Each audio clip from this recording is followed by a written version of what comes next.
남편이 야근한다고 집을 나섰는데 GPS는 웬일인지 별 L급 호텔에 멈춰 있었다. 그는 나 기다리지 말고 그냥 자 라고 말했다. 나는 기어이 그를 따라 호텔로 향했고 303호 문을 두드렸다. 문이 천천히 열렸다. 이야기가 시작되기 전에 이 영상을 보고 계신 친구분들이 어느 지역에서 오셨는지 댓글에 남겨주세요.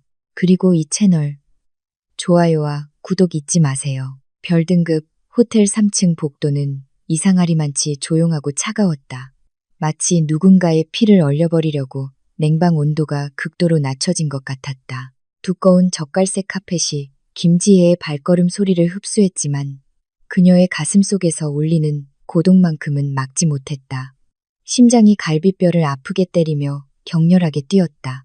지혜는 복도 구석에 얼어붙은 듯 서서 10걸음 앞에 있는 303호 문을 넋을 잃고 바라보았다. 그녀는 휴대폰을 꽉 쥐어 손가락 마디가 하얗게 질렸다. 방금 전 그 휴대폰에서 길게 진동이 울렸었다. 화면에 남편 이름 박준우가 선명하게 떠 있었다. 심호흡, 지혜. 떨리는 손으로 숨을 들이마셨다. 그녀는 화면의 녹색 버튼을 밀어 전화를 받았다. 귀에 휴대폰을 갖다 대고 목소리가 최대한 평범하게 들리도록 애썼다. 마치 거실에 곱게 앉아있는 순종적인 아내처럼 남편의 외도 현장 호텔방 앞에 서 있는 아내처럼이 아닌 여보세요, 여보. 지혜가 부드럽게 인사했다. 아래 십수를 깨물며 울음이 터져 나오려는 것을 참았다. 수화기 너머로 준우의 낮은 목소리가 들려왔다. 한때 지혜를 안심시켰던 목소리. 하지만 지금은 낯설고 가식으로 가득 차 있었다. 숨길 수 없는 짜증 섞인 톤이었다. 자기야, 아직 안 잤어? 준우가 물었다. 걱정하는 톤은 전혀 없었다. 오직 귀찮아하는 소리뿐이었다. 내가 아까 말했잖아. 기다리지 말라고. 회사 일 때문에 정신이 하나도 없어. 큰 프로젝트 제안서 수정 요청이 오늘 밤까지라 오늘 아침까지 야근해야 돼. 지혜는 눈을 감았다. 그 거짓말은 남편의 입에서 너무나 매끄럽게 흘러나왔다. 주저함도 망설임도 없었다. 지난 5년간 그녀와 결혼 생활을 해온 남자가 거짓말을 하는 것이 제2의 천성이 된 것 같았다. 아, 그렇구나, 여보. 지혜가 나직이 대답했다. 그녀의 시선은 다시 303호 문을 쏘아보았다. 문틈 아래로 방 안에 밝은 불빛이 새어나오는 것이 보였다. 근데 저녁은 먹었어? 회사로 배달 앱으로 뭐 시켜줄까? 됐어. 준우가 서둘러 거절했다. 목소리가 약간 높아졌다. 그는 이내 헛기침을 하며 너무 과한 반응이었다는 것을 깨달은 듯했다. 아니, 회사 동료들이랑 아까 미리 시켜서 같이 먹었어. 너 그냥 자. 전화 계속하지 마. 나 지금 너무 집중하고 있단 말이야. 계속 전화 받으면 집중력 떨어져서 언제 일이 끝나겠어. 호텔 공기와는 대조적으로 따뜻한 눈물이 지혜의 뺨을 타고 흘러내렸다. 남편이 연기를 참 잘하는구나. 만약 지혜가 집 노트북에서 준우의 이메일 계정에서 위치 추적 기능을 끄지 않았다면 오늘 밤 지혜는 남편의 생계 유지를 방해했다는 죄책감 속에서 잠들었을지도 모른다. 미안해, 여보. 당신 아플까봐 걱정돼서 그랬어. 지혜가 말했다. 목소리가 아주 미세하게 떨렸다. 하지만 준우 귀에는 졸음 섞인 떨림으로 들렸을 것이다. 그래, 이제 끊을게. 현관문 잠그는 것 잊지 말고. 전화는 일방적으로 끊어졌다. 지혜의 휴대폰 화면이 다시 어두워졌다. 그녀는 천천히 손을 내렸다. 복도에는 다시 정적이 찾아왔지만 이번에는 더욱 숨막히는 느낌이었다.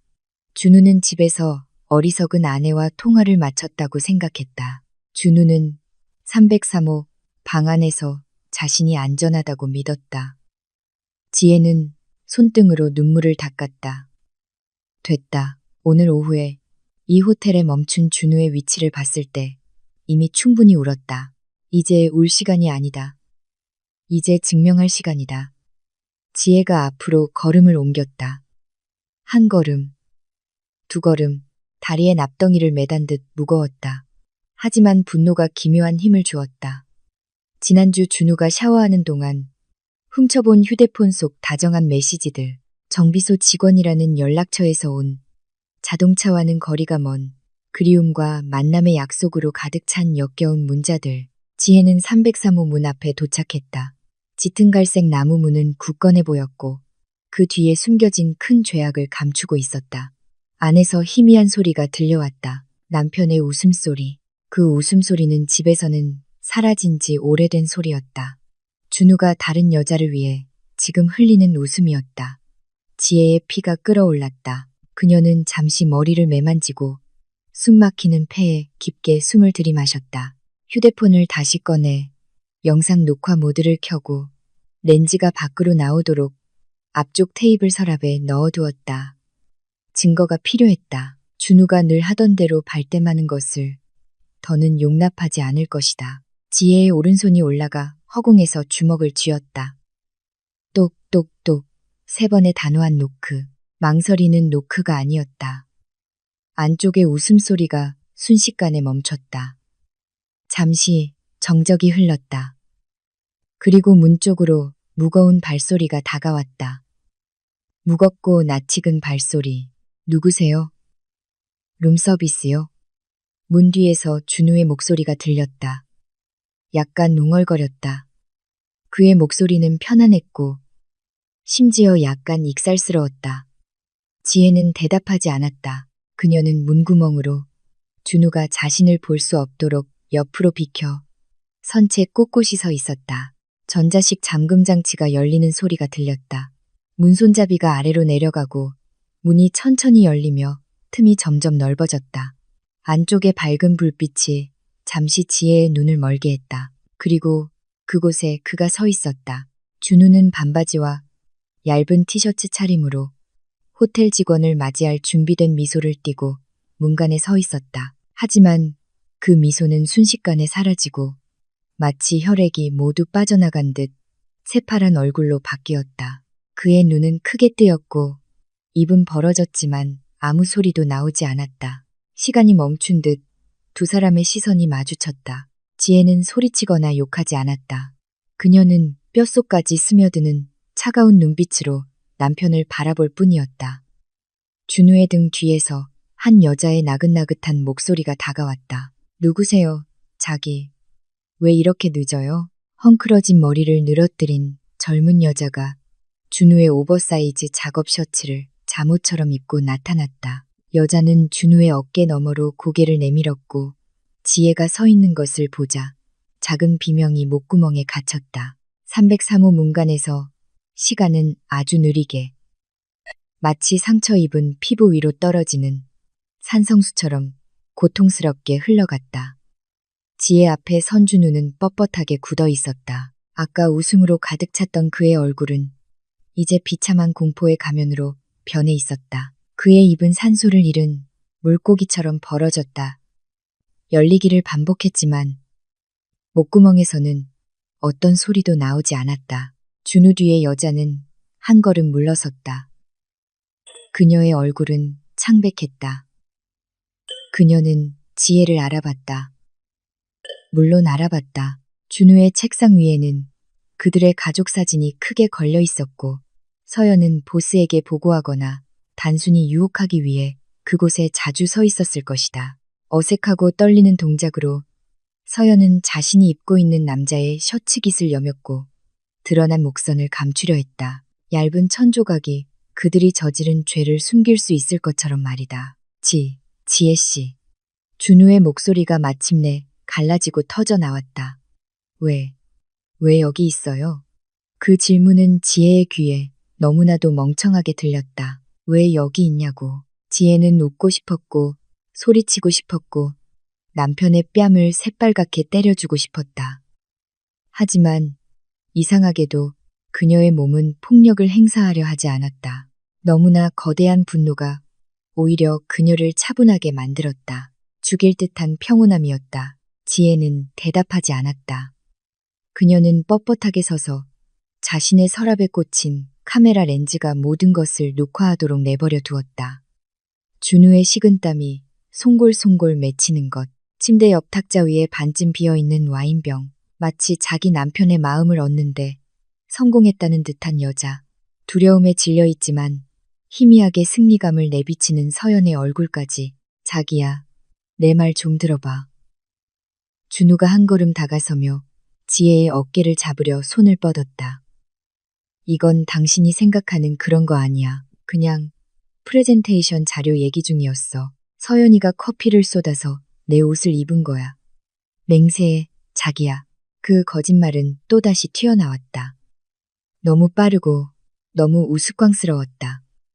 지혜는 부드럽지만 단호한 동작으로 준우의 손을 쳐냈다. 그녀는 사랑과 순종으로 가득했던 남편의 눈을 깊숙이 들여다보았다. 이제 그 눈빛은 얼음처럼 차갑고 텅 비어 있었다. 지혜는 미소를 지었다. 퇴근하는 준우를 맞이할 때 짓던 달콤한 미소가 아니라 경멸로 가득 찬 비웃음이었다. 그녀는 한마디도 하지 않았다. 그녀는 그저 눈썹을 살짝 치켜 올리며 서연이 입고 있는 셔츠에 달린 준우 명찰을 쳐다본 다음 다시 준우의 눈을 바라보았다. 이 침묵의 행동은 천마디의 욕설보다 더 매서운 메타작이었다. 준우는 꼼짝 못하고 서 있었다. 그의 용기는 순식간에 쪼그라들었다. 그는 순종적이고 순진한 지혜에게 익숙했다. 이런 지혜는 상대할 준비가 되어 있지 않았다. 마치 쓰레기를 바라보는 듯한 눈빛으로 자신을 바라보는 지혜에게 말이다. 경고도 없이 지혜는 발길을 돌렸다. 그녀는 그 역겨운 광경을 등지고 돌아섰다. 지혜, 잠깐만. 가지마. 준우가 당황해서 소리쳤다. 그는 따라가려 했다. 속옷 차림으로 호텔 방 밖으로 발을 내디뎠다. 지혜는 멈추지 않았다. 그녀의 단호한 발걸음 소리가 복도의 카펫에 울려 퍼졌다. 그녀는 엘리베이터를 향해 곧장 걸어갔고 멈춰선 준우의 발소리를 들으면서도 뒤를 돌아보지 않았다. 준우는 이 모습으로 로비까지 감히 따라오지 못할 것이다. 지금까지 쌓아온 단정하고 유능한 젊은 전문가라는 평판이 호텔 복도에서의 소동 스캔들로 망가지는 것은 그에게 너무나도 소중했기 때문이다. 그리고 예상대로 준우의 발걸음은 박물관에서 멈췄다. 지혜, 내 말 좀 들어봐. 집에 가면 좋게 얘기하자. 준우가 소리쳤다. 그의 목소리는 텅 빈 복도에 울려 퍼졌고 절박해 보였지만 평소 그가 사용하던 명령조의 뉘앙스도 담고 있었다. 엘리베이터 문이 열렸다. 지혜가 안으로 들어섰다. 그녀는 떨리기 시작한 손으로 지층 버튼을 눌렀다. 철제 문이 천천히 닫힐 때 그녀는 멀리 서서 좌절감에 머리를 감싸쥔 준우와 불안한 표정으로 문 뒤에서 엿보는 서연의 모습을 볼 수 있었다. 문이 꽉 닫혔다. 정적 엘리베이터가 내려가기 시작하자마자 지혜의 방어막이 무너졌다.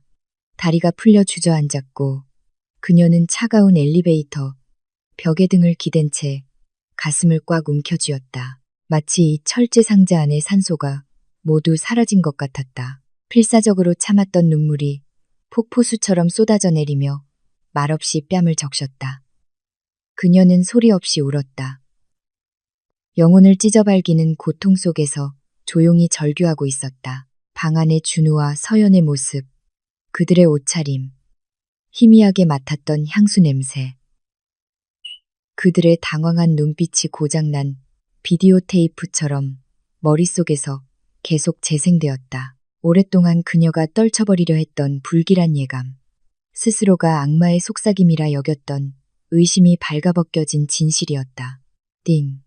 엘리베이터 문이 1층에서 열렸다. 지혜는 서둘러 눈물을 닦고 깊게 숨을 들이마신 후 다시 무표정한 얼굴에 가면을 썼다. 그녀는 호텔 로비를 서둘러 지나쳤고 퉁퉁 부은 눈으로 그녀를 보는 야간 리셉셔니스트의 이상한 시선은 무시했다. 어둠침침한 구석에 주차된 자신의 차에 도착한 지혜는 바로 시동을 걸지 않았다. 그녀는 셔츠 주머니에서 휴대폰을 꺼냈다. 손이 심하게 떨렸지만 그녀는 3분 12초 분량의 영상 녹화를 멈췄다. 그녀는 영상을 다시 재생했다. 화질은 선명했다. 준우의 얼굴이 선명하게 보였다. 서연의 얼굴도 선명했다. 호텔 방 번호 303호도 선명하게 보였다. 차 안에 정적을 깨고 문자 알림이 하나 도착했다. 휴대폰 화면이 환하게 켜졌다. 남편 박준우의 이름이 나타났다. 지혜가 메시지를 열었다. 내용은 그녀의 심장을 아프게 찔렀다. 진심 어린 사과도 죄의 고백도 아니었다. 그 메시지는 지혜의 피를 끓어오르게 하여 정수리까지 달아오르게 만드는 내용이었다. 준우 씨, 유치하게 굴지 마. 지금 당장 집에 와. 어머니나 다른 사람에게 이야기할 생각은 꿈도 꾸지 마. 당신 오해했고 아까 무례하게 군 태도 마음에 안 들어. 집에서 해결하자. 지혜는 섬뜩한 눈빛으로 휴대폰 화면을 노려보았다. 오해라니. 현장을 들키고도 그녀의 남편은 여전히 그녀를 협박하고 사실을 뒤집으려 했다. 지혜는 휴대폰을 옆자리에 던졌다. 그녀는 차 핸들을 꽉 쥐어 손가락 마디가 하얗게 질렸다. 슬픔은 서서히 증발했다. 그보다 훨씬 위험한 무언가로 대체되었다. 파괴할 결심. 그녀는 차 시동을 걸었다. 엔진 소리가 밤의 정적을 갈랐다. 지혜는 부모님 댁에 가서 징징거리지 않을 것이다. 아니다. 그들은 함께 사는 집으로 돌아갈 것이다. 그녀는 그곳에서 준우를 기다릴 것이다. 새로운 전쟁이 시작되었고 준우는 상대가 자신이 알던 순종적인 아내가 아니라는 것을 모를 것이다.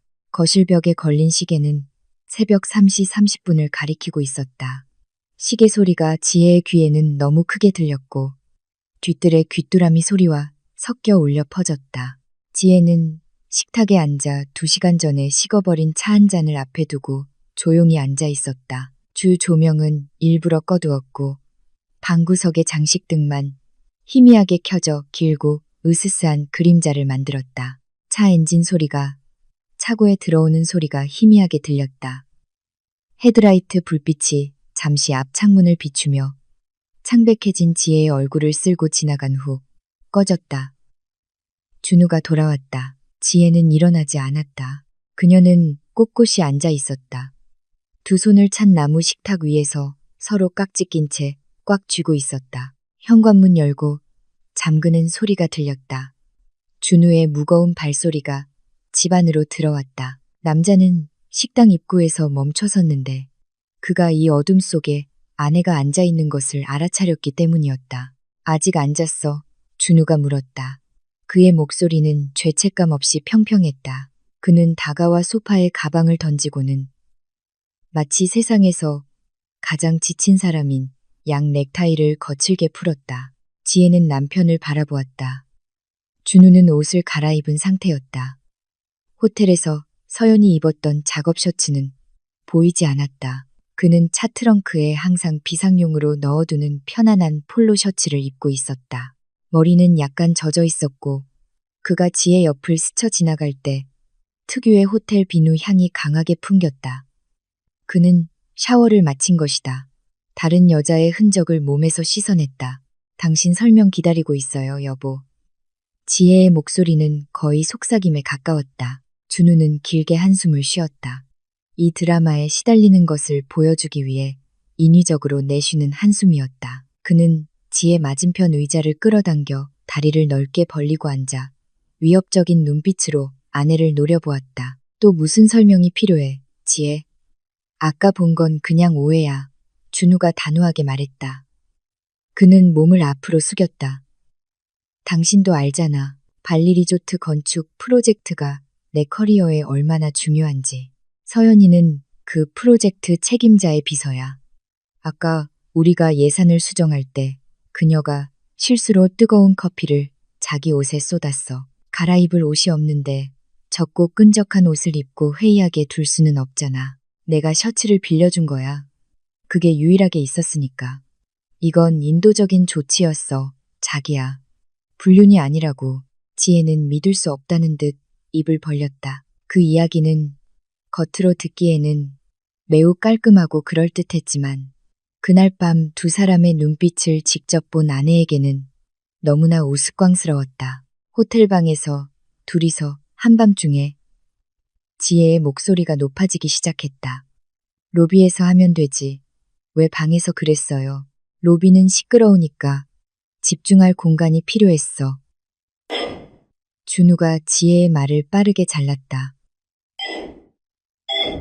그리고 그 방은 팀 숙소로 빌린 곳이야.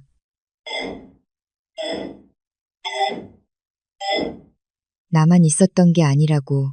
당신이 왔을 때 다른 직원 하나가 밥 사러 나갔었어. 당신은 내 더러운 생각과 함께 최악의 시간에 온 거야. 그리고는 저속한 드라마를 찍었지. 준우는 일어나더니 식탁 주위를 돌아다니기 시작했다. 포식자가 먹잇감을 맴도는 것처럼 서성거렸다. 그는 피해자 역할을 하기 시작했다. 나는 당신에게 실망했어, 지혜. 정말 실망했어요? 준우가 고개를 저으며 말을 이었다. 나는 당신과 아이들이 잘 살 수 있도록 회사의 목표를 생각하며 밤새 뼈 빠지게 일하는데 내 보상이 뭐야? 나를 미행해? 나를 의심해? 남편의 사생활을 존중하지 않아? 그 말들은 뱀의 독처럼 튀어나와 지혜의 논리를 마비시켰다. 준우는 지혜가 스스로의 이성을 의심하기 시작할 때까지 계속 공격하며 사실을 뒤집었다. 정말 다른 직원이 있었을까? 정말 옷만 갈아입은 걸까? 내 휴대폰 해킹했지. 준우가 갑자기 지혜의 얼굴을 가리키며 비난했다.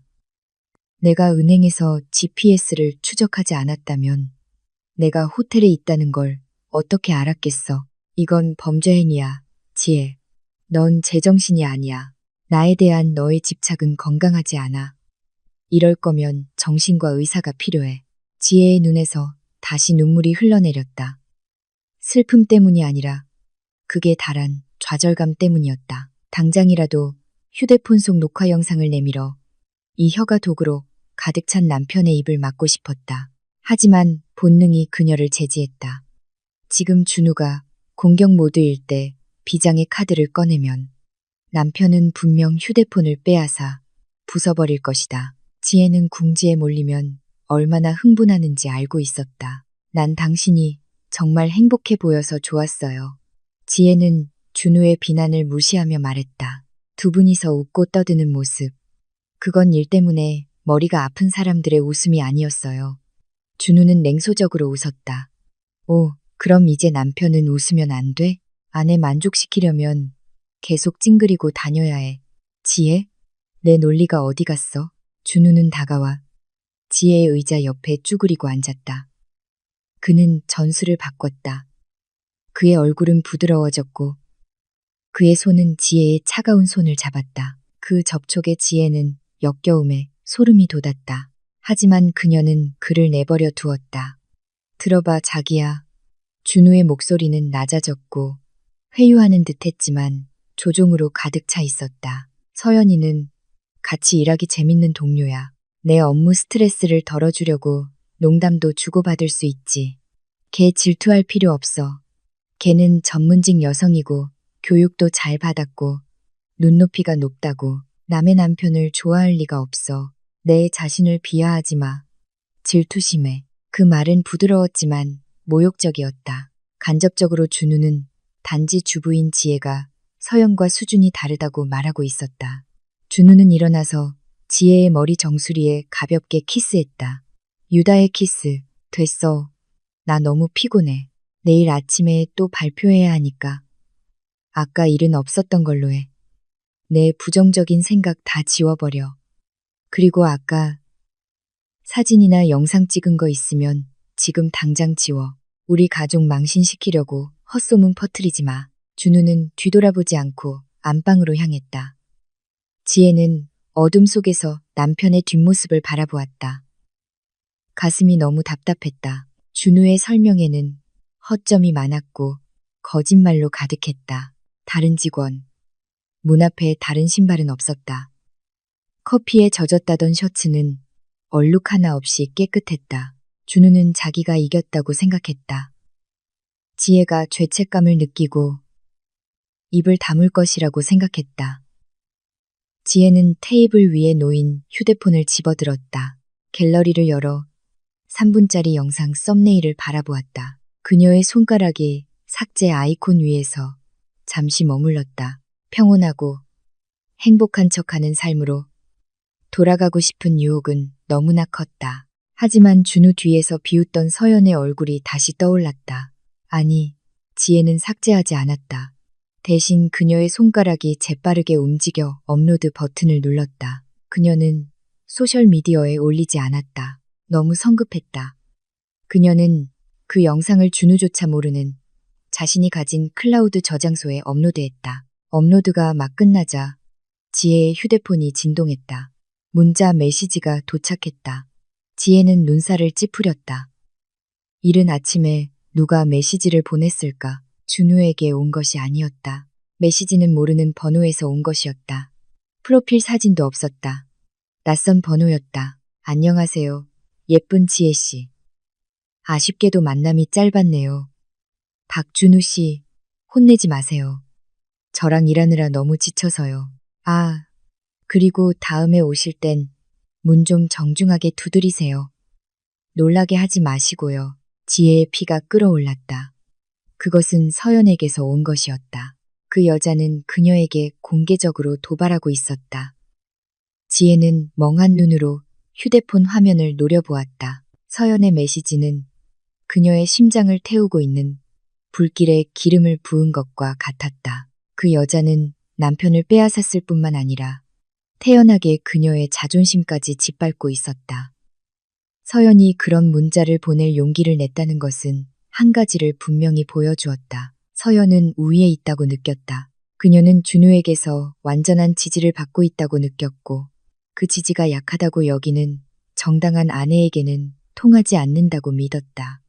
지혜는 메시지에 답장하지 않았다. 그녀의 분노 섞인 답장 하나가 훗날 서연과 준우의 웃음거리가 될 뿐이라는 것을 알았다. 그녀는 추가 증거로 스크린샷을 찍은 후 그 번호를 차단했다. 아침 해가 떠오르며 식당의 창문 틈을 비집고 희미한 주황빛을 보냈다. 지혜는 계속 여기 앉아 있을 수 없다는 것을 깨달았다. 오늘은 수요일이다. 평소처럼 그녀는 아들 박민준 칠의 아침 식사와 교복을 준비하고 자신들의 세상이 괜찮은 척 연기해야 했다. 지혜는 수시는 다리를 이끌고 부엌으로 향했다. 그녀는 계란을 깨고 양파를 썰고 가스레인지를 켰다. 뜨거운 기름이 지글거리는 소리가 오늘 아침 그녀의 귀에는 낯설게 들렸다.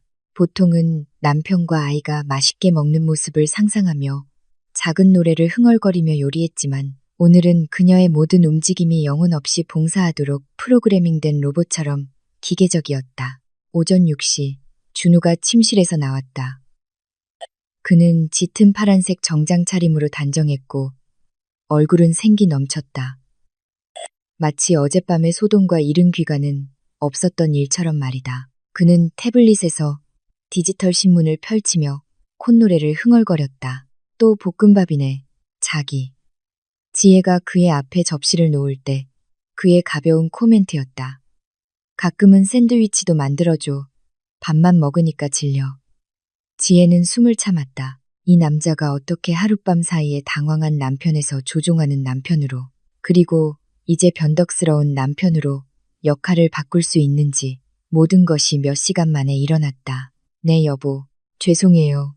식빵이 다 떨어졌어요. 지혜는 짧게 대답했다. 그녀는 준우의 눈을 감히 쳐다보지 못했다. 그녀의 눈빛이 마음속에서 무성하게 자라고 있는 증오를 드러낼까봐 두려웠다.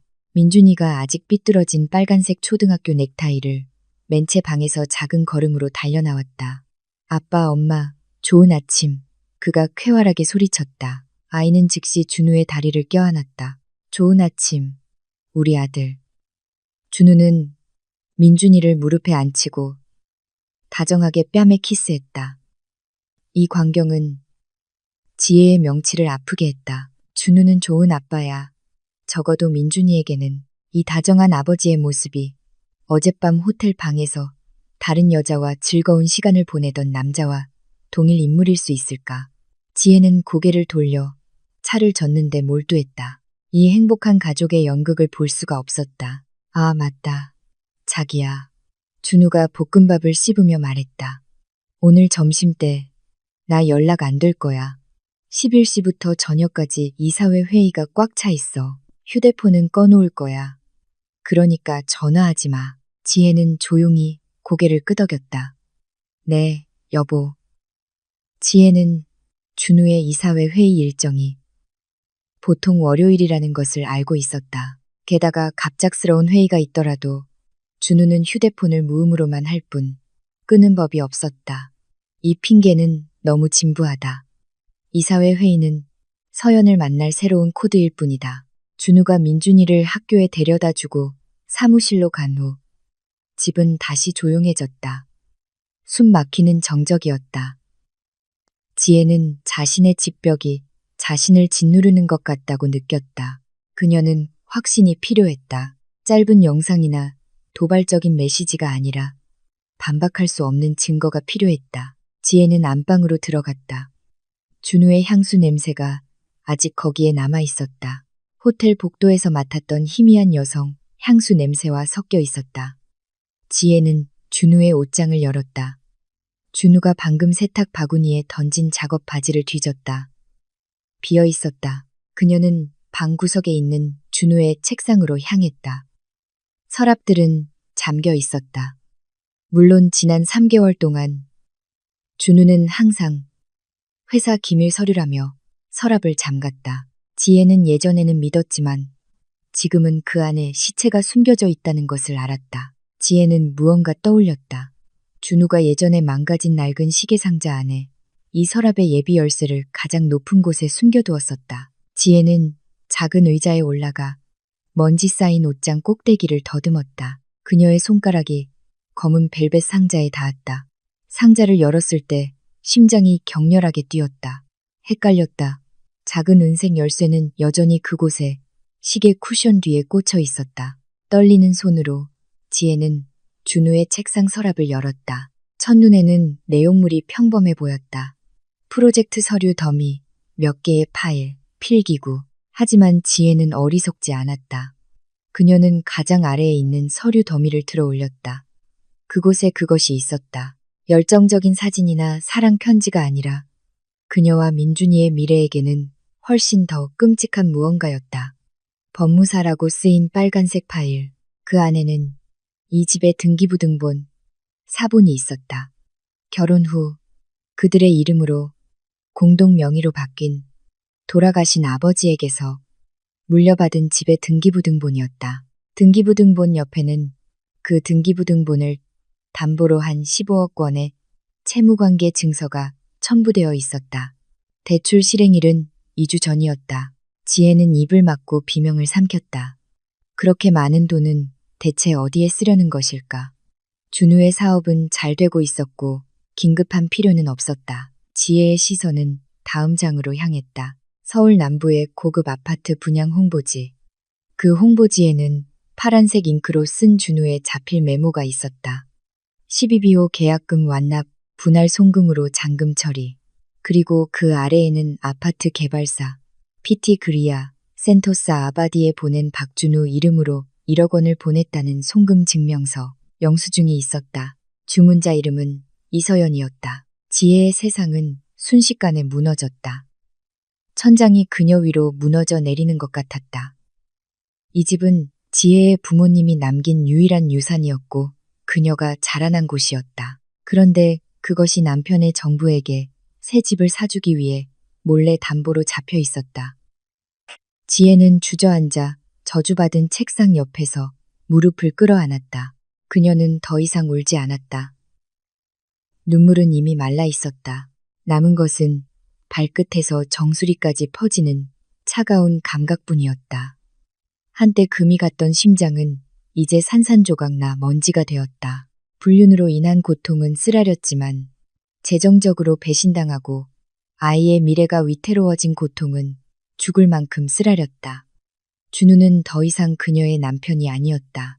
준우는 한 집에서 살고 한 침대에서 자고 한 식탁에서 밥을 먹는 현실적인 적이었다. 이 고통스러운 정적 속에서 지혜의 안에서 새로운 자각이 떠올랐다. 계속 울고만 있으면 모든 것을 잃을 것이다. 준우가 빚을 갚지 못하면 집은 압류될 것이다. 민준이는 방치될 것이다. 서연은 새 아파트에서 웃을 것이다. 지혜는 눈을 들어 올렸고 눈은 퉁퉁 부었지만 그녀의 눈빛은 날카롭고 단호했다. 그녀는 떨리는 손으로 그 모든 서류를 하나하나 사진으로 찍었다. 더 이상 떨림도 망설임도 없었다. 불장난하고 싶으세요, 여보?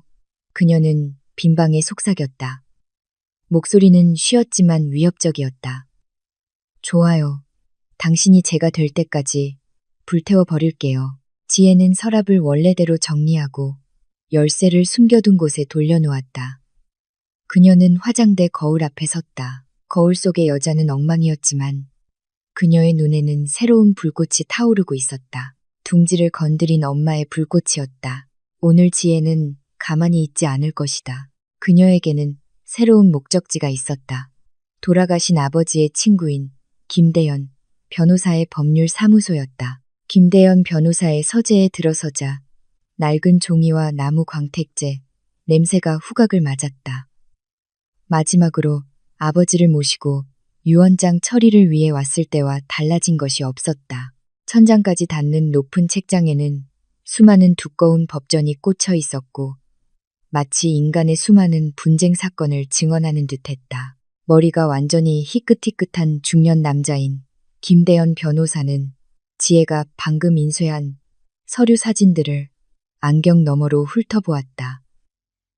그의 이마에 깊은 주름이 잡혔다.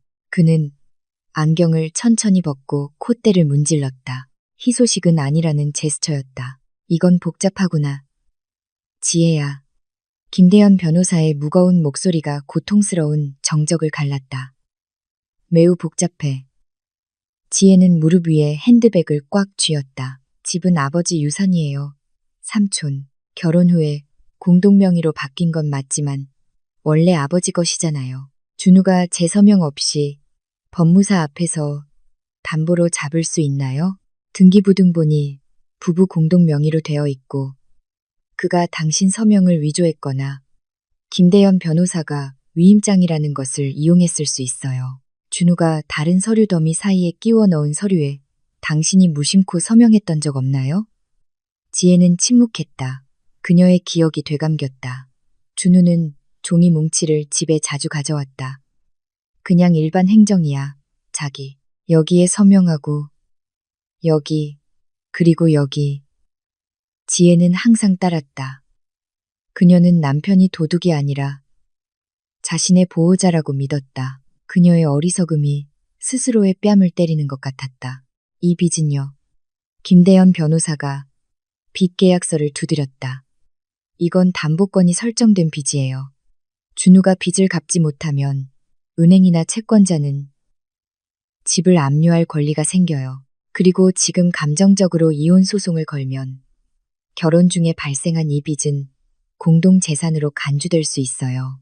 당신은 남편의 빚까지 짊어진 가난한 미망인으로 이 결혼에서 나올 수도 있어요. 지혜의 눈에서 다시 눈물이 흘러내렸다. 이번에는 슬픔 때문이 아니라 숨 막히는 두려움 때문이었다. 준우와 서연이 새 아파트에서 즐기는 동안 자신과 민준이가 집에서 쫓겨나 거리를 헤매는 모습을 상상했다.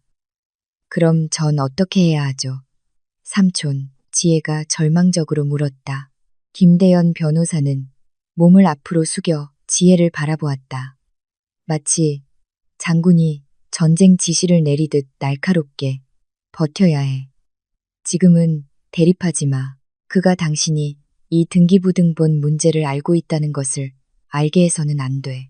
준우의 불륜에 대한 증거를 더 모아야 해. 김대현 변호사는 아파트 이체 증거를 보고 역겹다는 듯 눈살을 찌푸렸다. 버티라고요. 지혜가 나직이 말했다. 제가 제 존엄성을 짓밟은 남자 앞에서 바보인 척하라고요. 그래, 내 아이를 위해서 최고의 배우가 돼. 김대현 변호사가 단호하게 말했다. 그가 안심하게도 방심하게 만들어 불륜 증거를 더 모아 대화 녹음하고 그의 계좌 접근 권한을 알아내. 증거가 준비되면 민사 및 형사적으로 반격할 거야. 법적 하자로 빚계약을 무효화하거나 가정 내 횡령으로 몰아갈 수 있어. 하지만 그날이 올 때까지 당신은 고통을 삼켜야 해. 집으로 돌아가는 길은 지옥으로 가는 길 같았다. 흐린 자카르타 하늘은 지혜의 마음 상태를 대변하는 듯했다. 한때 그녀의 궁전이었던 집으로 다시 들어서는 것은 감옥에 들어가는 것 같았다. 집안의 모든 구석이 준우의 배신을 상기시켰다. TV를 보던 소파, 이야기를 나누던 식탁, 모든 것이 더럽혀진 기분이었다. 그날 밤 진정한 시험이 시작되었다. 준우는 평소보다 이른 오후 7시에 돌아왔다. 그는 지혜가 가장 좋아하는 달콤한 마르타박 한 봉지를 들고 왔다. 마치 3만 원짜리 마르타박이 수십억 원의 자산 횡령과 불륜의 죄를 속죄할 수 있는 것처럼 말이다. 밤에 왔어, 자기.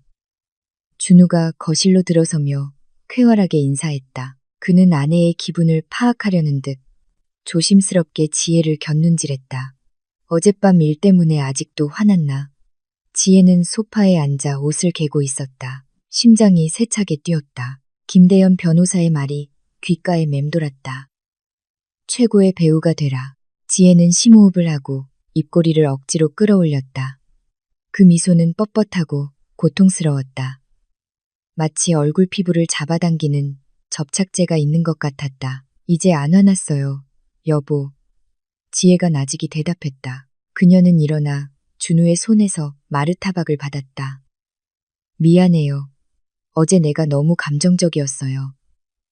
아마 생리 기간이라 좀 예민했나 봐요. 준우의 눈이 빛났다. 그는 엄청나게 안도하는 것처럼 보였다. 그의 얼굴에 있던 의심의 짐이 순식간에 사라졌다.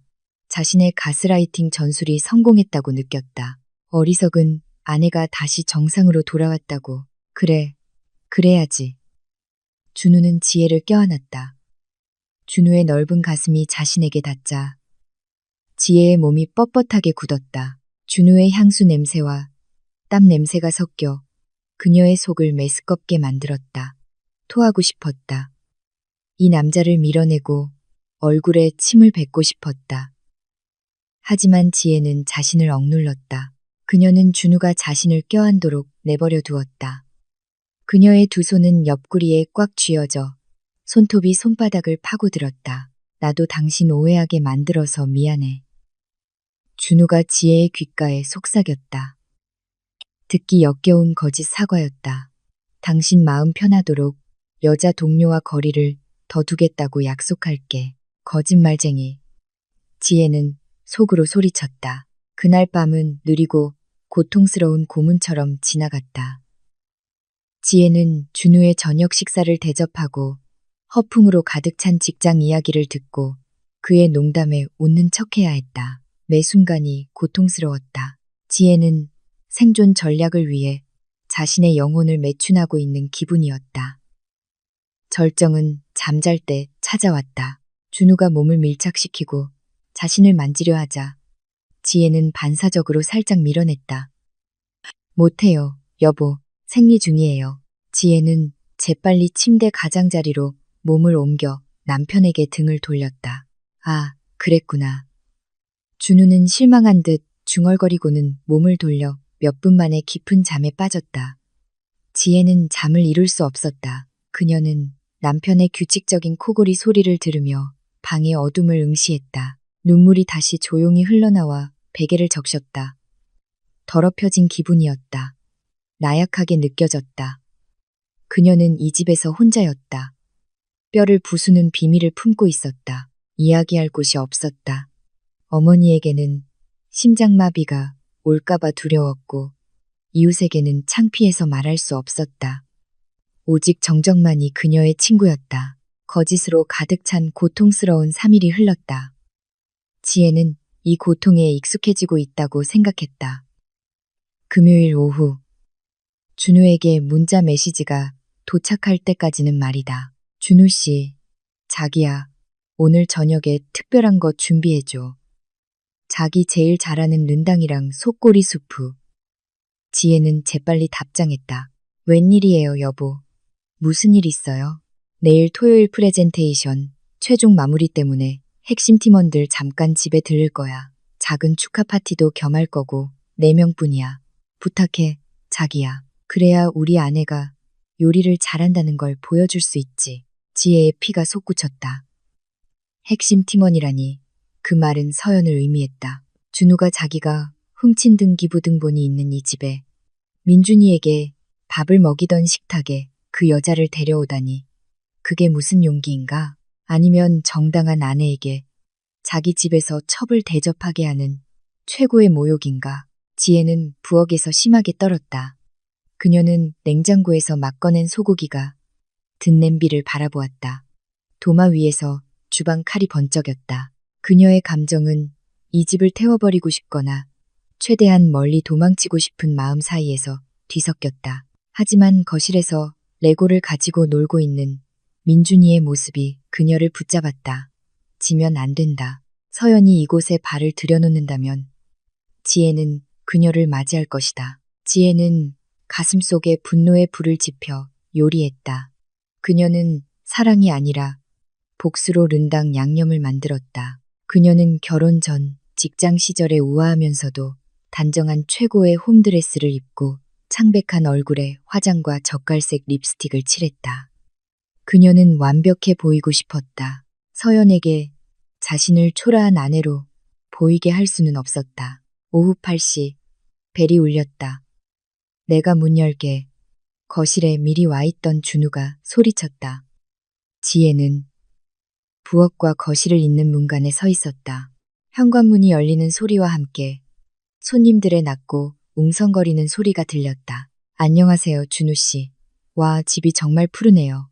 굵직한 남자 목소리들 사이로 지혜가 너무나도 잘 아는 나긋나긋한 목소리가 들려왔다. 안녕하세요, 부장님. 쉴 시간에 죄송해요. 서연이 들어섰다. 그녀는 몸에 딱 붙는 흰색 블라우스와 무릎 위 길이의 스커트를 입고 있었는데 지혜의 꽁꽁 싸맨 스타일과는 대조적이었다. 그녀의 얼굴은 자신감으로 빛나고 있었다. 그녀의 눈은 마치 새 아파트를 검사하듯 방안을 훑어보았고 멀리 서 있는 지혜에게 멈췄다. 서연은 미소를 지었다. 마치 그때 받은 메시지에 비웃는 미소처럼 승리의 미소였다. 어머, 지혜 씨도 계시네요. 서연이 모두에게 들릴 만큼 큰 소리로 억지로 친근한 척 인사를 건넸다. 잘 지내시죠? 아직도 요리 좋아하세요? 오해하신 건 아니죠? 서연이 작게 웃었고 준우와 다른 손님들도 어색하게 따라 웃었다. 아무것도 모르는 다른 손님들은 그저 예의 바르게 미소를 지었다. 지혜는 문 모서리를 꽉 움켜쥐었다. 손톱이 부러질 지경이었다. 원치 않는 손님이 자신의 둥지 안에 들어왔다. 그리고 지혜는 오늘 밤 자신을 차지하려는 여자에게 독을 붓지 않고 커피를 대접해야 한다는 것을 알았다. 아직 아니다. 보통 조용했던 식당 안에서 도자기 접시에 숟가락이 부딪히는 소리가 유난히 크게 울려 퍼졌다. 짙은 코코넛 밀크의 른당 냄새와 속꼬리 수프의 고소한 냄새가 공기 중에 가득 퍼졌다. 불안 바로 옆에 앉은 서연의 강한 향수 냄새와 섞였다. 그 자리는 본래 집주인이 앉아야 할 자리였다. 하지만 오늘 밤 지혜는 양보했다. 그녀는 부엌으로의 출입이 쉬운 식탁 끝에 앉아 잔이 비면 시중들 준비가 된 하인처럼 자신을 배치했다. 와, 른당이 정말 대단해요, 지혜씨. 통통한 몸매의 핵심 팀장인 최 부장이 칭찬했다. 고기가 부드럽고 양념이 잘 배었어요. 준우 씨는 요리 잘하는 아내를 둬서 정말 운이 좋네요. 지혜는 역게 미소 지으며 형식적인 인사만 했다. 더 드세요, 부장님. 뒤에 아직 많이 있어요. 그럼요, 부장님. 서연이 갑자기 끼어들었다. 그녀는 갑자기 숟가락을 내려놓고 준우를 향해 애교 섞인 눈빛을 보냈다. 하지만 이건 준우 씨한테 좀 매운 것 같아요. 준우 씨 위장 안 좋잖아요. 코코넛 밀크를 너무 진하게 넣으면 안 되죠. 지혜 씨, 남편 위 아프다고 걱정되잖아요. 지혜는 잠시 멍해졌다. 그녀의 손이 동이의 컵에 물을 따르던 중 허공에서 멈췄다. 이 여자의 용기는 상상을 초월했다. 지혜의 음식을 먹으면서 지혜가 남편을 대접하는 방식을 비판하다니. 준우는 안절부절 못하는 것처럼 보였다. 그는 크게 헛기침을 했다. 괜찮아, 서연. 가끔은 괜찮아. 그리고 맛있어. 여보, 그러지 마세요. 서연이 준우의 말을 자르며 티슈를 집어 준우의 입가에 묻은 기름기를 닦아주었다. 그 동작은 너무 자연스러워서 마치 그들이 부부이고 지혜는 관객인 것 같았다. 당신의 건강은 회사 자산이에요. 당신이 아프면 누가 프로젝트를 이끌어요? 식탁 분위기는 갑자기 어색해졌다. 최 부장과 다른 동료들은 비정상적인 친밀감을 느끼며 서로를 쳐다보았다. 하지만 아무도 꾸짖을 용기가 없었다. 그들은 모두 서연이 보스의 가장 아끼는 오른팔이라는 위치를 알고 있었다. 지혜는 물주전자를 테이블에 약간 큰 소리를 내며 내려놓았다. 준우가 놀라서 고개를 돌릴 만큼 충분히 컸다. 죄송해요. 지혜가 담담하게 말했다. 계속 드세요. 제가 부엌에 가서 과일 좀 가져올게요. 지혜는 돌아섰고 부엌을 향해 빠르게 걸어갔다. 그녀의 가슴은 격렬하게 요동쳤다. 그녀는 숨쉴 공간이 필요했다. 그녀의 통제력이 폭발하여 뜨거운 수프 국물을 서연의 매끈한 얼굴에 쏟아붓기 전에 그 역겨운 광경에서 벗어나야 했다. 부엌에서 지혜는 싱크대 앞에 서서 무거운 숨소리를 감추기 위해 수돗물을 세차게 틀었다. 그녀는 싱크대의 가장자리를 꽉 움켜쥐었다. 침착해. 지혜. 침착해. 민준이를 기억해. 등기부등본을 기억해. 갑자기 서두르는 발소리가 부엌으로 달려오는 소리가 들렸다. 무거운 준우의 발소리가 아니라 하이힐 소리가 타일 바닥에 부딪히는 소리였다. 지혜는 수도꼭지를 잠그고 돌아섰다. 서연이 헐레벌떡 부엌으로 뛰어들어왔다. 그녀의 얼굴은 새파랬다. 허락도 없이 그녀는 지혜 옆 싱크대로 가서 몸을 숙이고 위속에 있던 모든 것을 토해냈다. 꾸역, 꾸역. 그 구역질 소리가 고통스럽게 들렸다. 서연의 몸이 심하게 떨렸다. 그녀의 비싼 향수 냄새는 순식간에 구토 냄새에 밀렸다. 지혜는 한 걸음 뒤로 물러서서 눈살을 찌푸린 채 그녀를 바라보았다. 심한 장염이나 식중독일 리가 없다. 모든 식재료는 신선했고 다른 손님들은 괜찮았다. 준우가 당황한 얼굴로 부엌으로 따라 들어왔다. 그는 구석에 뻣뻣하게 서 있는 지혜를 무시하고 즉시 서연에게 다가가 그녀의 목덜미를 부드럽게 마사지했다. 괜찮아? 또 속이 안 좋아. 준우의 목소리는 과도한 걱정으로 가득 차 있었다. 서연은 힘없이 고개를 끄덕이며 입을 물로 헹구었다. 그녀의 숨소리는 가빴다. 네, 여보. 른당 냄새가 너무 강해요. 냄새를 못 참겠어요. 지혜는 귀를 기울였다. 식사 중에 강한 냄새 때문에 속이 안 좋다니. 이런. 준우가 웅얼거렸다. 거의 속삭였지만 좁은 공간에 있던 지혜의 귀에는 들렸다. 내가 먹기 싫으면 억지로 먹지 말라고 했잖아. 불쌍하게. 준우는 말을 흐리며 아래로 처진 블라우스로 덮인 서연의 아랫배를 잠시 곁눈질했고 그 후 지혜를 경계하며 쳐다보았다. 준우는 지혜가 거기에 있다는 것을 깨닫고 즉시 목소리를 격식 있게 바꿨다. 자기야. 파스나 따뜻한 물 좀 가져다 줄래? 서연이가 심하게 찬 기운을 받은 것 같아. 거실 에어컨이 너무 추웠나 봐. 지혜는 움직이지 않았다. 그녀의 눈은 여전히 서연의 허리를 보호하듯 감싸고 있는 준우의 손에 고정되어 있었고 그녀의 눈에 다른 것이 포착되었다. 구역질이 가라앉을 때 서연이 반사적으로 배 아랫부분을 쓸어내리는 움직임. 어머니의 본능적인 움직임이었다. 지혜 주변의 세상은 두 번째로 멈춘 듯했다. 퍼즐 조각들이 그녀의 머릿속에 완벽하게 맞춰졌다. 서연의 최근 옷이 항상 헐렁했던 것, 화장기 없는 창백한 얼굴, 강한 향신료 냄새에 메스꺼워하는 모습, 그리고 준우가 집 등기부등본에서 거액의 현금을 서둘러 인출하려 했던 압박감. 서연이 임신한 것이었다. 단순한 내연 관계가 아니었다. 그 남자는 준우의 아이를 임신하고 있었다. 지혜씨, 민준. 준우가 다시 불렀다. 이번에는 초조한 어조였다. 따뜻한 물 좀 가져다 줘. 지혜는 움찔했다. 그녀는 준우를 이해할 수 없는 눈빛으로 쳐다보았다. 놀라움, 역겨움, 그리고 그 밑바닥에는 엄청난 슬픔이 있었다. 남편이 다른 여자를 임신시키고 그 서자슈즈와 함께 자신의 집으로 데려온 것이다. 네, 여보. 지혜가 대답했다. 목소리는 멀게 들렸고 마치 자기 목소리가 아닌 것 같았다. 지혜는 온수 디스펜서로 돌아섰다. 뜨거운 물을 따를 때 그녀의 손이 심하게 떨렸다. 그녀의 머릿속은 혼란스러웠다. 만약 서연이 임신했다면 지혜와 민준의 위치는 큰 위험에 처하게 된다. 준우에게는 아파트 자금뿐만 아니라 새로운 가족을 부양할 돈이 필요했다. 그리고 그 자본은 민준이의 머리 위 지붕에서 나온다. 지혜는 준우에게 컵을 건넸고 남편의 손가락과의 접촉을 피했다. 고마워. 준우는 그것을 서연에게 주며 말했다. 천천히 마셔. 고마워, 지혜씨. 서연이 힘없이 말했다. 그녀의 얼굴은 여전히 창백했지만 지혜를 바라보는 눈빛에 이상한 섬광이 감돌았다. 죄책감의 섬광.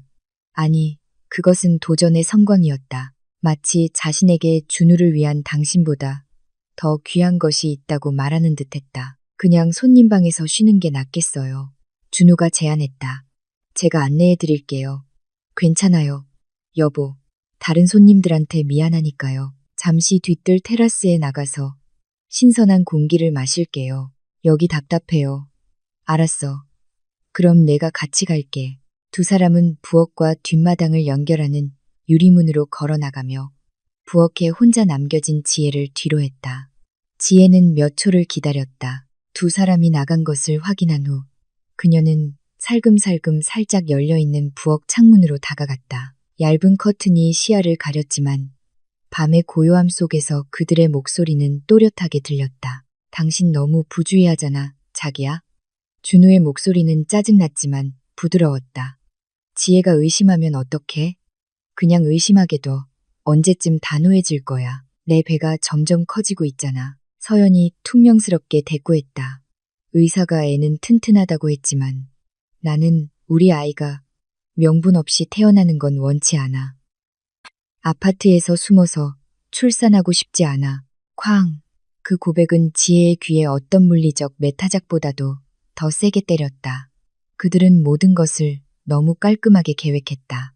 준우는 아직 사랑해서 이혼을 미룬 것이 아니라 먼저 자산을 확보하고 싶었던 것이다. 그는 지혜와 민준이를 가난하게 만든 다음 길거리에 내쫓고 싶었다. 내 시체를 넘어서라. 지혜는 속으로 말했다. 지혜는 식당으로 돌아왔다. 그녀의 얼굴은 이제 표정 없는 평면이었다. 그녀는 준우와 서연이 떠난 후 비어있는 옆자리에 놓인 서연의 핸드백을 보았다. 지퍼가 살짝 열린 비싼 브랜드의 가방.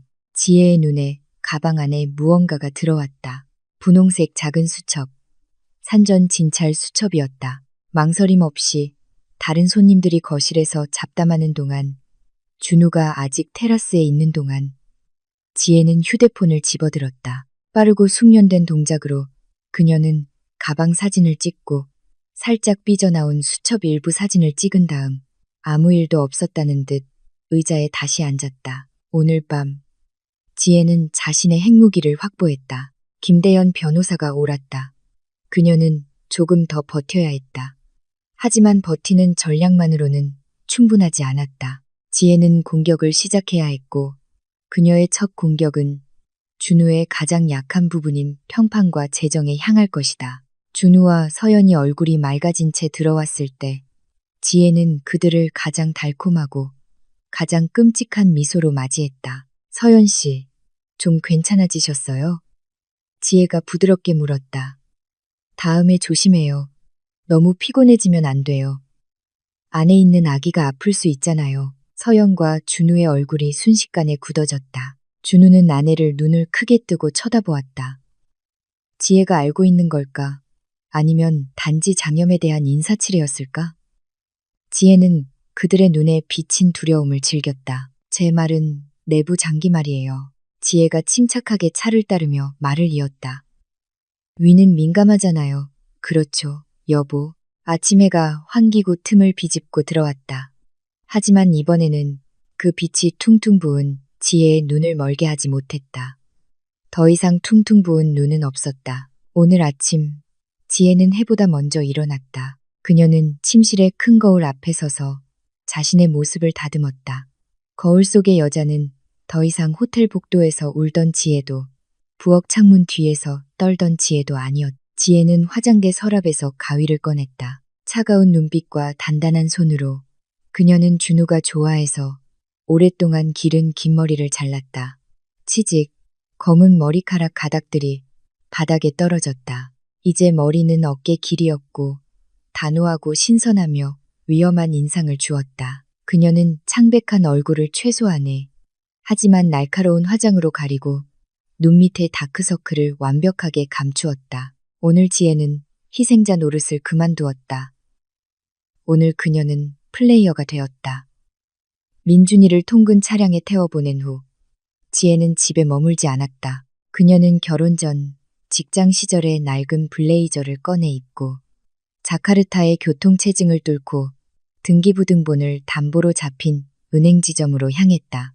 상속 관련 행정 업무에 유효한 아버지의 오래된 위임장과 당연히 등기부등본의 정당한 소유자로서의 지위를 무기로 지혜는 지점장과 만날 것을 강요했다. 우연히도 지점장인 최기철 씨는 예전에 돌아가신 아버지의 우수 고객이었다. 놀랍습니다. 지혜 양. 최기철 씨가 책상 위에 서류철을 넘기며 말했다. 그의 얼굴은 매우 난처해 보였다. 준우 씨가 지혜 양이 위독해서 싱가포르에서 치료비가 필요하다고 해서 집 등기부등본을 담보로 대출금을 최대한 빨리 인출하려고 서둘렀다고 하던데요. 지혜의 턱 근육이 굳었다. 위독이라니. 준우는 정말 도덕성 없는 개자식이구나. 그는 아내의 생명을 이용해 정부의 아파트 자금을 대주고 있었다. 제가 아팠던 건 맞지만 지금은 회복했어요. 지혜가 차분하게 대답하며 분노의 소용돌이를 숨겼다. 그래서 여기 온 거예요. 나머지 대출금이 언제 나오는지 확인하려고요. 첫 단계로 5억 원은 지난주에 나왔습니다. 나머지 10억 원은 모레 나올 예정이에요. 마지막 서류에서 지혜 양의 서명이 조금 달라서 다시 한번 확인이 필요하다고 준우 씨가 그러더군요. 어제 준우 씨가 서명할 서류를 병원으로 가져가겠다고 했는데 지혜는 옅게 미소 지었다. 신이 그녀를 돕고 있었다. 준우는 자신의 서명을 서툴게 위조했고 은행은 나머지 금액 인출을 보류하고 있었다. 이것이 기회였다. 최기철 씨. 지혜는 몸을 앞으로 숙였다. 좀 도와주실 수 있나요? 그 인출을 막아주세요. 시스템 오류가 있다거나 본사 감사 중이라고만 하세요. 제가 여기 왔다는 말은 하지 마세요. 서명이 위조되었다고 의심하신다는 말도 하지 마시고요. 시간을 최대한 끌어주세요. 최기철 씨는 혼란스러운 표정으로 지혜를 바라보았다. 왜요? 돈이 필요한 것 아니었나요? 이건 가정 문제입니다, 부장님. 그리고 이건 아버지의 마지막 유언이에요. 그 집은 잘못된 일에 팔리거나 담보로 잡혀서는 안 돼요. 지혜의 목소리가 약간 떨렸고 노인의 감성적인 부분을 건드렸다. 제발 도와주세요, 부장님. 아버지 명예를 위해서라도요. 최기철 씨는 깊게 한숨을 쉬고 천천히 고개를 끄덕였다. 알겠습니다. 내부 감사 핑계로 보류하겠지만 영원히 막을 수는 없어요, 지혜 양. 최대 2주요. 2주면 돼요. 지혜가 단호하게 말했다. 은행에서 나온 지혜는 즉시 김대연 변호사의 사무실로 향했다. 그녀는 모든 것을 털어놓았다. 서연의 임신, 은행에서 아프다고 한 이유, 그리고 모레 있을 10억 원, 인출 계획까지. 김대연 변호사는 펜으로 책상을 두드리며 얼굴은 심각했지만 눈에는 의욕의 성광이 번뜩였다. 잘했어. 은행에 간 건 아주 훌륭한 조치였어. 지혜야. 김대연 변호사가 칭찬했다. 이제 준우가 돈이 묶여서 당황할 때까지 2주라는 시간이 생겼어. 그가 당황하면 실수를 할 거야. 우리는 그의 패닉을 이용해야 해. 김대연 변호사는 서랍을 열어 파란색 파일을 꺼냈다. 준우가 지금 이혼하면 재산이 묶일까봐 두려워했지. 맞지? 내 삼촌. 그렇다면 우리가 그의 두려움을 이용하자. 김대현 변호사는 지혜에게 문서를 내밀었다. 이건 혼인 후 재산 분할 계약서 초안이야. 이 집의 유산은 전적으로 아내의 소유이며 남편이 만든 빚은 전적으로 남편 개인의 책임이라는 내용이지. 하지만 이걸 다른 표지로 포장할 거야. 마치 이 계약이 준우 씨가 세금 압류로부터 자산을 보호하기 위해 제안한 것처럼 말이야. 김대현 변호사가 교활하게 미소 지었다. 당신은 준우에게 중심부에서 큰 감사를 받을 것이라는 소문이 돌고 있다고 말해. 당신의 호화로운 생활 방식 때문에 세무서에서 계좌를 조사할 수도 있다고 말해. 그가 사건에 휘말릴 경우 집이 압류되는 것을 막을 수 있는 유일한 방법은 법적으로 모든 자산을 당신에게 완전히 이전하는 것. 마치 재산 별거를 하는 것처럼 말이야. 지혜는 잠시 멈춰서 그 계획을 소화했다. 위험했지만 준우는 자기애가 강하고 편집증이 심한 사람이었다. 그는 자신의 경력이 망가지는 것을 두려워할 것이 틀림없다. 지혜가 이것이 준우의 자산을 보호하기 위한 것이라고 확신시킬 수 있다면 그는 동의할 것이다. 그에게 통제권을 쥐고 있다고 느끼게 해. 지혜야, 당신을 자산 보관용 바보 아내로 여기게 해. 김대현 변호사가 말을 이었다. 그가 내 앞에서 여기에 서명하는 순간 집은 안전해질 거야. 그리고 15억 원의 빚은 자동으로 그의 개인적인 빚이 되어 당신의 집을 담보로 요구할 수 없게 돼. 지혜는 떨리지 않는 손으로 그 문서를 집어들었다. 노무사님을 준비시켜 주세요. 제가 그를 데려갈게요. 그날 오후 지혜는 완벽하게 짜인 전략을 가지고 집에 돌아왔다.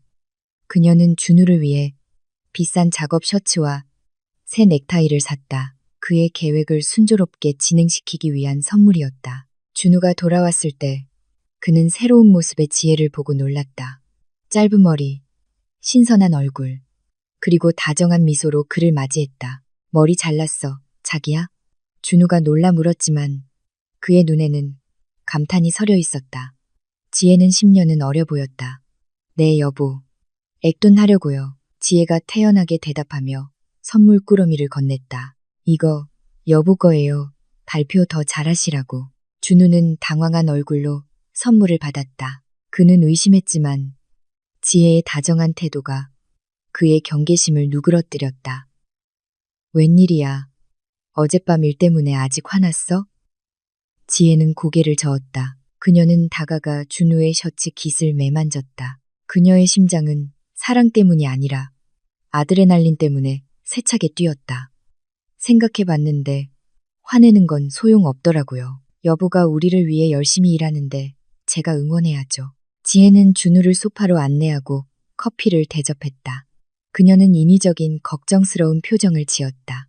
그런데 여보, 지혜가 목소리를 낮추며 말을 시작했다. 오늘 아침에 부인들 모임에서 안 좋은 소문 들었어요. 무슨 소문? 준우는 커피를 한 모금 마셨다. 중앙에서 대대적인 감사가 있다는 소문이요. 최 부장 남편이 개인 계좌에서 의심스러운 자금 흐름 때문에 조사를 받고 있대요. 세무서에서 자산을 동결시키려고 한대요. 준우는 커피를 마시다 사례가 들렸다. 콜록, 어디서 들었어? 준우의 얼굴이 새파래졌다. 감사에 대한 소문은 그의 회사에서 실제로 돌고 있었고 준우는 등기부등본 문제 외에도 소액 프로젝트 자금을 횡령했다는 것을 알고 있었다. 고위 공무원 부인들 모임에서요.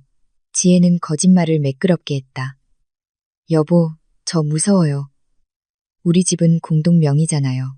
만약 여보가 감사받아서 문제 생기면 아버지 유산인 집도 압류될 수 있잖아요. 준우는 침묵했다. 그의 눈이 불안하게 움직였다. 두려움이 그의 생각을 잠식하기 시작했다. 만약 조사를 받고 집을 담보로 15억 원의 빚을 지고 있다는 것이 밝혀지면 그는 끝장이다. 그래서 해결책이 뭔데? 준우가 조심스럽게 물었다. 그래서 그들이 뭐라고 하던가요? 지혜는 목소리를 낮추며 마치 국가 기밀을 누설하는 것처럼 말했다. 많은 사람들이 급하게 재산 분할 계약을 맺어요. 모든 자산을 아내 명의로 다 옮기는 거죠. 그러면 남편이 사건에 휘말려도 아내 자산은 법적으로 건드릴 수 없으니까요. 나중에 폭풍이 지나가면 다시 돌려받을 수 있고요. 지혜는 순진한 눈빛으로 준우의 눈을 똑바로 쳐다보았다. 저는 법 같은 건 잘 몰라요, 여보. 하지만 집이 압류되면 우리가 노숙자가 될까봐 무서워요. 우리도 그렇게 해야 할까요? 집이 100% 제 소유가 되도록 해요. 여보, 회사 감사로부터 안전하게요. 준우는 지혜를 바라보았다. 그의 머릿속은 빠르게 돌아갔다. 지혜의 아이디어는 이치에 맞았고 심지어 매우 훌륭하게 들렸다. 집이 완전히 지혜 명의로 재산 분할을 통해 이전되면 감사관들은 그 집을 건드릴 수 없을 것이다. 그리고 지혜가 어리석고 순종적인 아내이기 때문에 준우는 나중에 언제든지 다시 가져올 수 있다고 확신했다. 준우는 활짝 웃었다. 그는 자신이 폭풍 속에서 유일한 구명보트를 발견했다고 생각했다. 그는 자신이 속이고 있다는 것을 깨닫지 못했다. 당신도 똑똑하구나, 자기야. 준우는 지혜의 머리를 쓰다듬으며 말했다. 좋은 생각이야. 우리 자산을 안전하게 지켜야지. 언제 처리할 수 있어. 마침 아버지 친구인 김대연 삼촌이 신속하게 도와주실 수 있어요. 준우가 결정했다. 좋아요. 내일 정오에 거기 가자. 좋아요. 지혜는 달콤하게 미소 지었다. 너 걸렸어. 하지만 준우가 샤워하러 가려 할 때 테이블 위에 놓인 그의 휴대폰이 진동했다. 화면이 켜지면서 문자 알림이 떴다. 지혜는 곁눈질했고 심장이 다를 뻔했다. 메시지는 서연에게서 온 것이었다. 여보, 큰일 났어요. 은행에서 나한테 전화했어요. 10억 원 인출이 서명 위조 신고 때문에 보류됐대요. 내일 아침에 당신이 해명하러 오지 않으면 경찰에 신고하겠대요. 방금 일어서려던 준우도 켜진 화면의 메시지를 읽었다. 그의 얼굴은 창백함에서 회색으로 변했다. 그는 천천히 지혜를 돌아보았다. 그의 눈빛은 더 이상 남편의 눈빛이 아니라 궁지에 몰린 맹수의 눈빛이었다. 지혜. 준우의 목소리는 낮게 으르렁거렸다. 오늘 당신이 날 배신했어. 거실의 공기는 순식간에 종이처럼 얇아졌고 한 번의 잘못된 움직임으로 찢어질 것 같았다. 준우의 얼굴은 새빨갛게 달아올랐고 목의 힘줄은 강하게 당겨진 강철 케이블처럼 튀어나왔다. 그는 지혜의 위팔을 거칠게 움켜쥐었고 지혜는 고통을 참으며 찡그렸다. 나한테 신고하려고 은행에 간 거야? 준우가 소리쳤다. 그의 숨소리는 거칠었고 커피와 위산 냄새가 심하게 풍겼다. 자기 자신을 감옥에 보내려고 했던 거야. 응. 지혜는 그 움켜태에 저항하지 않았다. 그녀는 팔의 고통을 연기의 연료로 삼았다. 그녀는 두려워하는 표정을 지었다. 악어의 눈물이 눈꺼풀에 고였다. 그녀는 아름답게 연기해야 했다. 한 걸음만 잘못 디디면 준우는 신체적 폭력을 행사할 수도 있었다. 아파. 여보. 놔줘요. 지혜가 떨리는 목소리로 외쳤다. 준우의 움켜뚱이 살짝 느슨해졌지만 그는 놓지 않았다. 뭘 구제해. 은행에서 서명 위조 신고가 들어왔다고 했잖아. 그건 신고가 아니에요, 여보. 그건 질문이었어요. 지혜는 압박 속에서 이야기를 지어냈다. 제가 아까 은행에 가서 계좌 명세서를 인쇄하려고 했어요. 혹시 회사 세무서 때문에 여보 계좌가 동결될까봐 우리 잔고가 안전한지 확인하려고요. 그런데 고객 서비스 직원이 농담 삼아 신용 상태를 확인해 보더니 대출 신청 서류의 서명이 제 신분증의 서명과 다르다며 의심했어요. 지혜는 준우의 눈을 똑바로 쳐다보며 설득력 있는 순진함을 보였다. 저 너무 무서워서 여보, 제가 서명한 거라고 말했지만 은행 직원은 믿지 않았어요. 법무팀의 에스컬레이션에서 확인하겠다고 하더라고요. 저는 여보가 체포될까봐 너무 무서워서 바로 집에 와서 김대연 삼촌께 해결책을 찾으려고 왔어요. 준우는 멍해졌다. 그의 눈이 깜빡이며 아내의 얼굴에서 거짓말을 찾으려 했다. 하지만 지혜의 이야기는 그럴듯했다. 지혜가 세무감사 소문에 어리석게 당황하여 은행에 갔다가 직원의 의심을 산 이야기. 그러니까 당신이 신고한 건 아니야? 준우가 물었다.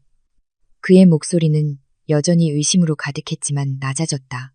하느님, 여보, 당신은 민준이 아빠잖아요. 내가 어떻게 당신이 감옥에 가는 걸 보겠어요.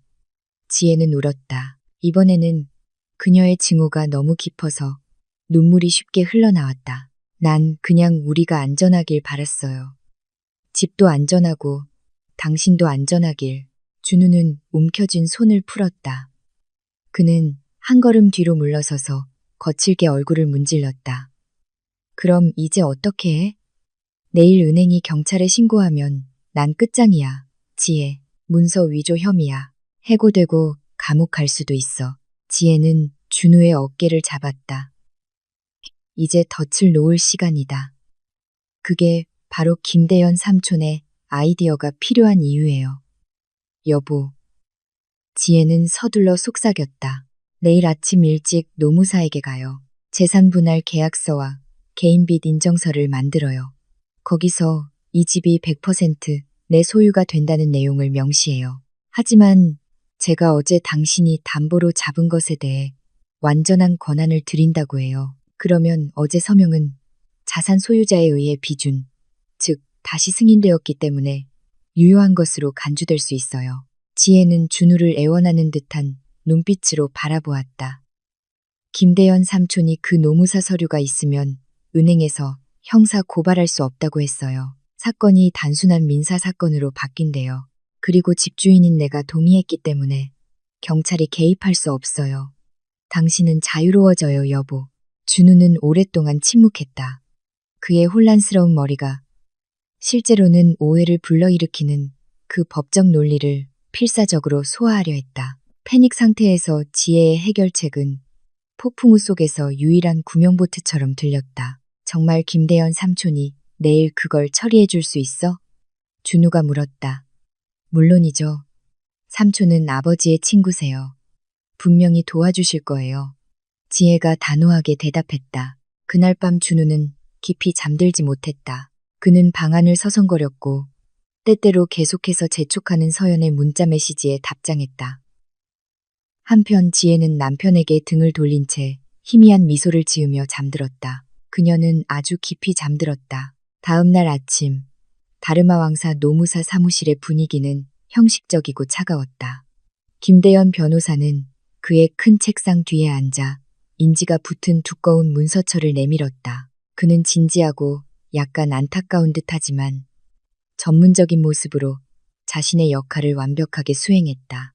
이것이 은행법 위반과 세무조사 함정으로부터 박준우 씨의 입지를 안전하게 지킬 수 있는 최선의 해결책입니다. 김대현 변호사가 문서의 조항들을 가리키며 설명했다. 이것에 서명함으로써 박준우 씨는 집 등기부등본이 김지혜 부인의 절대적인 권리임을 인정하게 됩니다. 그 대가로 김지혜 부인은 해당 등기부등본 담보 제공에 대해 이의가 없음을 진술합니다. 준우는 훑어보았다. 용어는 복잡하고 얽혀 있었다. 그의 생각은 오직 한 가지에만 집중되어 있었다. 경찰로부터의 자유. 이거 나중에 취소할 수 있나요, 삼촌? 조사가 끝나면요. 준우가 의심스럽게 물었다. 물론이죠, 물론이죠. 이건 부부간의 합의니까요. 양 당사자가 동의하면 언제든지 변경할 수 있어요. 김대현 변호사는 아주 빠르고 희미하게 말했다. 준우는 그 함정을 알아차리지 못했다. 만약 지혜가 나중에 동의하지 않으면 이 합의는 영원할 것이다. 더 자세히 읽지 않은 채 준우는 펜을 집어들었다. 세라를 껴안았던 바로 그 손이 인지가 붙은 곳에 서명을 그었다. 슥슥 끝났다. 지혜도 흔들림 없는 손으로 서명했다. 성립됐습니다. 김대현 변호사가 상상의 망치를 두드리며 말했다. 그는 아크타 사본을 지혜에게 건넸다. 집 등기부등본은 김지혜 부인과 박준우 씨 모두에게 안전합니다. 이 문서는 오늘 정오에 은행의 법적 증거로 사본을 보낼 것입니다. 경찰은 아저씨를 잡으러 오지 않을 거예요. 준우는 길게 한숨을 내쉬었다. 그의 어깨에서 무거운 짐이 덜린 기분이었다. 그는 안전하다고 생각했다. 집도 안전하고 10억 원은 월요일에 나올 것이라고 생각했다. 서연도 기뻐할 것이다. 지혜는 남편을 곁눈질했다. 당신의 마지막 안도감을 즐기세요, 여보. 노무사 사무실을 나온 준우는 즉시 지혜를 껴안았다. 정말 고마워, 자기야. 당신은 정말 이해심 많은 아내야. 어젯밤 거칠게 군 거 미안해. 괜찮아요, 여보. 당신이 당황했다는 거 이해해요. 지혜가 담담하게 대답했다. 그럼, 여보, 바로 사무실로 가는 거야?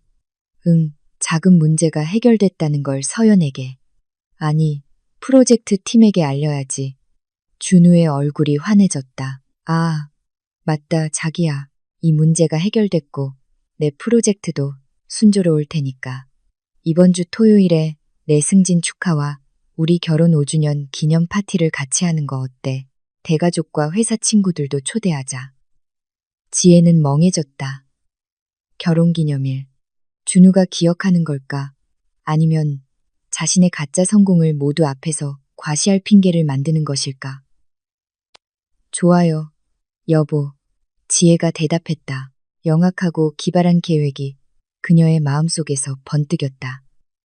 좋아, 내가 케이터링이랑 초대장을 준비할게. 집에서 가든 파티를 하자. 내가 부장님까지 초대해서 우리 가족이 얼마나 화목한지 보여줄 거야. 그게 내년 승진의 플러스 요인이 될 거야. 준우는 콧노래를 부르며 차에 탔다. 그는 지혜를 보도에 서 있게 한 채 떠났다. 지혜는 휴대폰을 꺼내 최기철 지점장에게 전화를 걸었다. 여보세요, 최기철 씨. 저 지혜예요. 네, 노무사 서류 다 끝났어요. 제가 지시하는 대로 잘 들어주세요.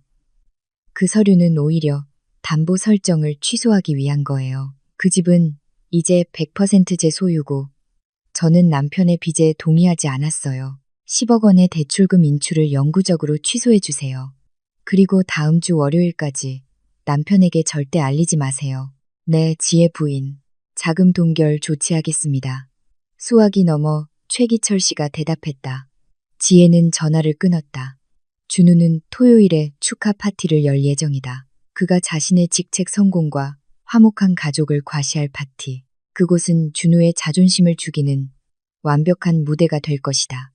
지혜는 만족스럽게 미소 지었다. 더 이상 가짜 미소가 아니었다. 그것은 집행관의 미소였다. 좋아, 여보. 파티하자. 그녀는 바람을 향해 중얼거렸다. 토요일이 밝았고 하늘은 맑았다. 마치 우주가 오늘 밤 열릴 가장 큰 연극을 축복하는 듯 했다. 평소 조용했던 집 뒤뜰은 호화로운 가든 파티 장소로 변모해 있었다.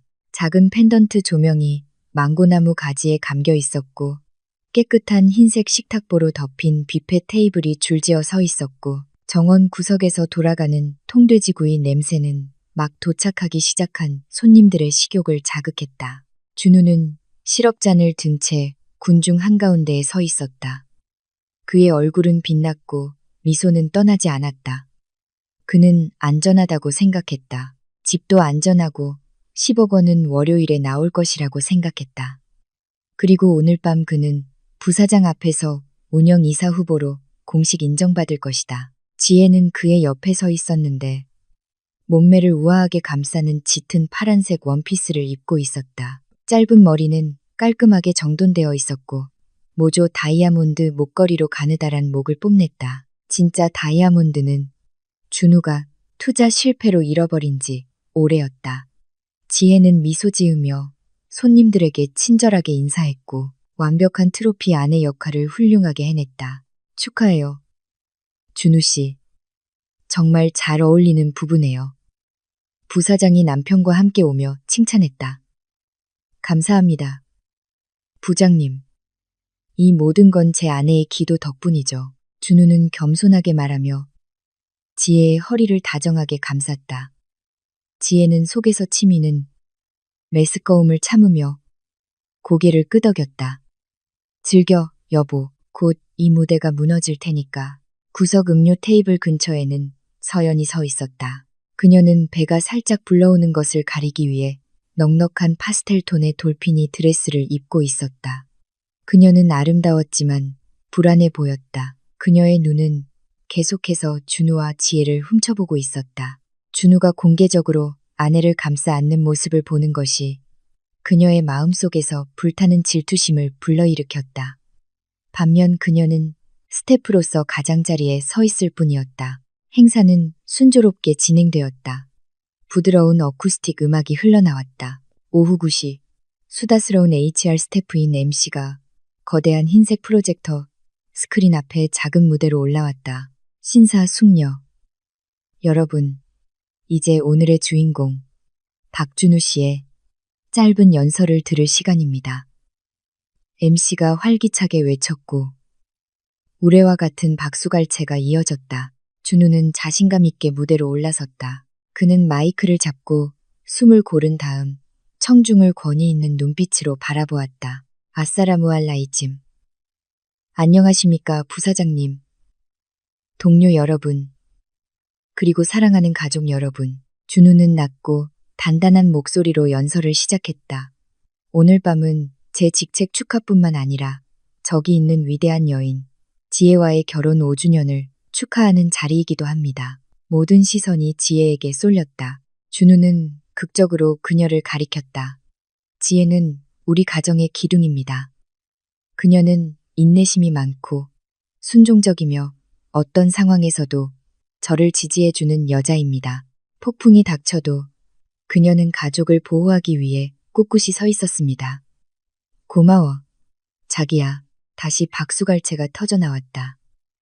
몇몇 아주머니들은 이 거짓말쟁이의 연설에 감동하여 눈가를 훔쳤다.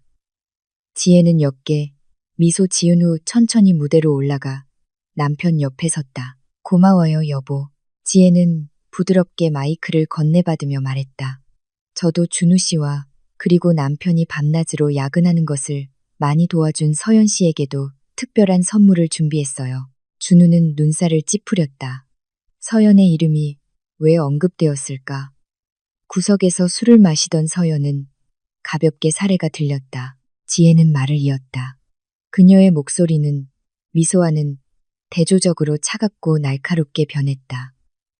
저는 정직함의 기록, 요즘 보기 힘든 진실의 기록을 담은 영상을 준비했어요. 지혜는 프로젝터 담당자 그녀가 특별히 지시해둔 먼 친척에게 손짓했다. 틀어주세요. 정원의 불이 순식간에 꺼졌다. 모든 사람의 시선이 거대한 흰색 스크린에 쏠렸다. 준우는 그게 휴가 사진이나 결혼 기념 사진일 것이라고 생각하며 미소 지었다. 하지만 스크린에 나타난 것은 신혼부부 사진이 아니었다. 스크린에는 흔들리는 비디오 영상이 나타났다. 젓갈색 카펫이 깔린 호텔 복도, 지혜의 거친 숨소리가 정원의 선명한 스피커를 가득 채웠다.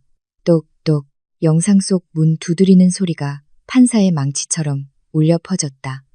준우의 얼굴은 순식간에 새파랗게 질렸다.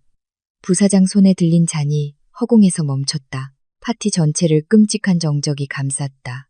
화면 속에서 303호 문이 열리고 놀란 준우의 얼굴과 그의 등 뒤에서 남자의 셔츠를 입고 나타난 서연의 얼굴이 보였다. 서연의 나긋나긋한 목소리가 선명하게 들렸다.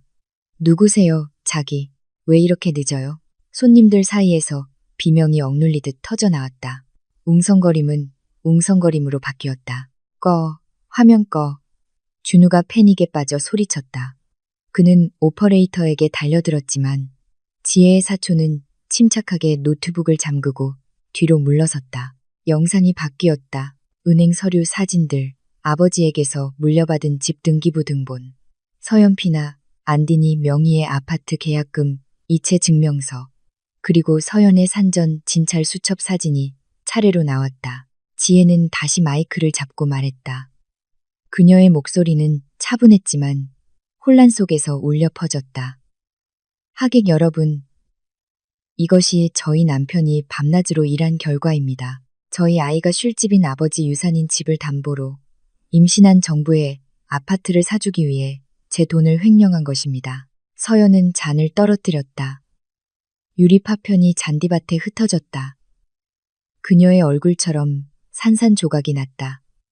모든 시선이 그녀를 역겨운 표정으로 쳐다보았다. 아까 친절하다고 칭찬했던 회사, 고위 관리자 부인들도 이제는 오물을 보는 듯한 눈빛으로 그녀를 바라보았다. 준우는 돌아섰고 분노와 수치심으로 얼굴이 새빨개졌다. 지혜, 너 미쳤어. 내 커리어를 망쳤어. 당신 스스로 망친 거예요. 여보, 지혜가 담담하게 대답했다. 부사장이 군중을 해치고 걸어 나왔다. 그의 얼굴은 분노로 어두웠다. 그는 무대로 올라가 지혜의 손에 있던 마이크를 빼앗았다. 그리고 준우를 살인적인 눈빛으로 바라보았다. 부사장의 목소리는 감정으로 떨렸다. 저는 부패한 청렴성을 용납하지 않습니다. 가족 자산 횡령, 부하 직원과의 불륜. 당신은 회사를 망신시켰어. 부장님. 이건 오해예요. 부장님. 이건 조작이에요. 준우는 변명하려 애쓰며 보스의 발 앞에 무릎을 꿇었다. 닥쳐. 월요일부터 회사에 발들일 생각 마. 해고 통지서는 내일 보낼 거야. 그리고 서연, 당신도 해고야. 명예로운 해고가 아니야. 준우는 무대 바닥에 힘없이 주저앉았다. 그의 세상은 몇 분 만에 무너졌다. 경력, 평판, 명예, 모든 것이 사라졌다. 지혜는 비참해 보이는 남편을 바라보았다. 그녀는 MC석 뒤에서 파란색 서류철 하나를 꺼냈다. 그리고 하나 더 있어요, 여보. 지혜가 말하며 준우가 고개를 들게 했다. 어제 노무사에게서 서명했던 계약서, 기억나요? 당신은 그게 세금으로부터 재산을 지키기 위한 거라고 생각했지. 지혜는 서류철을 열어 준우에게 내용을 보여주었다. 그건 이 집과 그 안에 있는 모든 것이 100% 내 소유라는 것을 인정하는 계약서예요. 그리고 이 집이 내 소유이기 때문에 저는 오늘 오전에 은행에서 10억 원의 대출금 인출을 취소했어요. 준우의 눈이 튀어나올 듯 크게 떠졌다. 뭐라고? 취소했다고? 네. 그러니까 당신은 돈이 없어요, 여보. 직업도 없고요. 이미 나온 5억 원의 빚은 당신의 개인적인 빚이 되었고, 이제 당신은 부양해야 할 아이가 있어요. 이 말을 들은 서연은 비명을 질렀다. 여보, 월요일에 돈이 나온다고 했잖아요. 내 아파트는 어떻게 돼요? 계약금 날리는 거예요. 지혜는 만족스럽게 미소 지었다. 그녀는 대문이 활짝 열린 것을 가리켰다. 이제 제 집에서 나가세요. 당신의 정부를 데리고 당신 옷가지를 챙기세요.